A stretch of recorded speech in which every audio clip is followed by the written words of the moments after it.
August 1981 in rural North Yorkshire. The body of a woman is discovered by police. All the police know about the woman is that she was aged about 40, 5 feet 1 or 2, with false teeth and short brown hair. This is unusual in as much that we have no identity of the body that was found. It's rather strange in as much that it is badly decomposed. Do you have any idea how she met her death? Unfortunately, at this stage, no. So you're faced with an utter mystery then, aren't you? Completely, yes. She remained one of the more enduring mysteries for North Yorkshire police, and indeed probably for most of the north of England.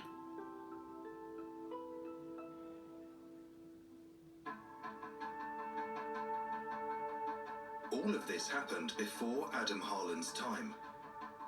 But as manager of the Cold Case Review Unit, he's now in charge of the investigation. It started back in 1981 when a call was made to Ripon Police Station by a man who describes having found a body amongst the Rosebay willow herb on the road to Scorton. The caller refused to give his details. When he's asked why, he says it's national security. I doubt it was national security. We've never been able to trace that individual. The anonymous caller said the body could be found on a minor road near Sutton Bank, an escarpment in the North York Moors. Officers took some time to find it in dense vegetation. The area had to be cleared.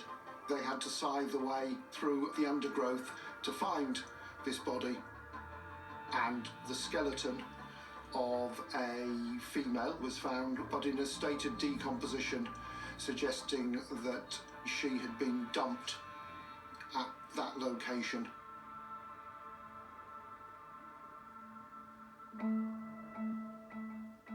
Other evidence uncovered at the site suggested she'd been there for some time.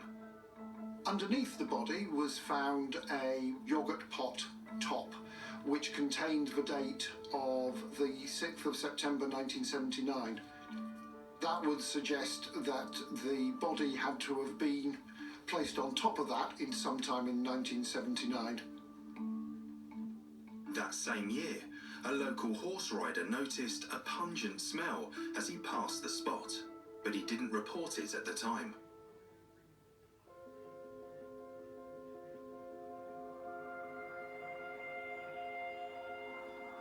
"43 years on, the scene's changed. But the same questions remain. The woods have grown up, the vegetation has changed, and it's a pretty miserable place to have your body just dumped by the side of a road somewhere. The circumstances of this lady's death point towards it being an unnatural death. We don't think she died in this location, but she's been brought to this location after her death. She could have been from anywhere, so detectives worked with what they had, which was the skeleton. We know that she has given birth 2 or perhaps 3 times. The post-mortem examination revealed an unusual deformity. Her C1 vertebra was malformed, and that meant that her skull may have sat at a slightly strange angle to the top of her neck. This is described at the time as saying that the lady might have had stooped shoulders. In an unusual move for the time, scientists and Granada TV's makeup department were asked to help. A wax head was made based upon the features of her skull to provide a representation of what this lady looked like in real life. Missing women were traced because of the appeal, but it didn't offer any new leads. As there seemed no chance of positively identifying the remains, 2 years after she was found, the woman was buried in the cemetery at Moulton.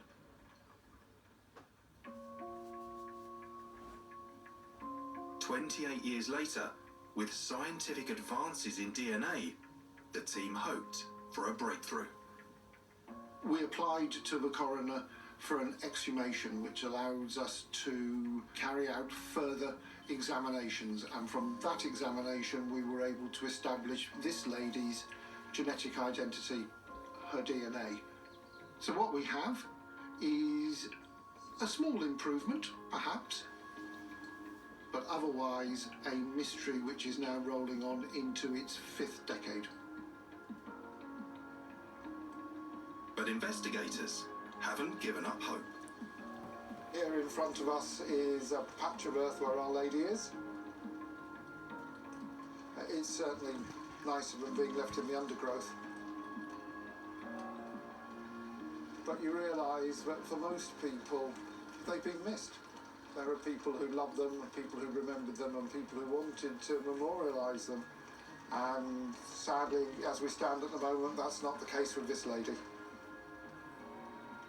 But perhaps we could do something to make sure that people knew who she was and give her a chance to be remembered.